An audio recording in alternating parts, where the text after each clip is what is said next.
আসসালামু আলাইকুম। কাছে দূরে দেশ বিদেশে যারা আমাদের ভিডিও দেখছেন সবাইকে জানাই সুন্দর একটি সকালের শুভেচ্ছা। আজকের সকালটা একটু ভিন্ন।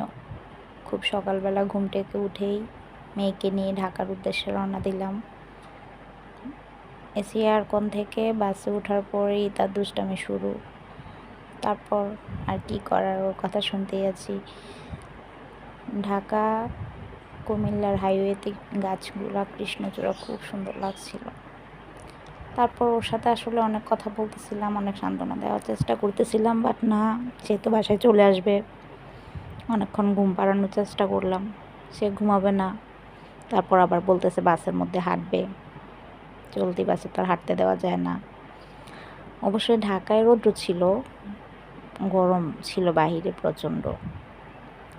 এরপর ওকে সান্ত্বনা করে একটু শুইল। তারপর নিজের কাজে চলে গেলাম। কাজ শেষ করে বলল ফুচকা খাবে, সে তো খাইতে পারে না, আমি খাইলাম। বাট ফুচকাটা অসাধারণ ছিল, অনেক মজা ছিল ফুচকাটা। ধন্যবাদ সবাইকে।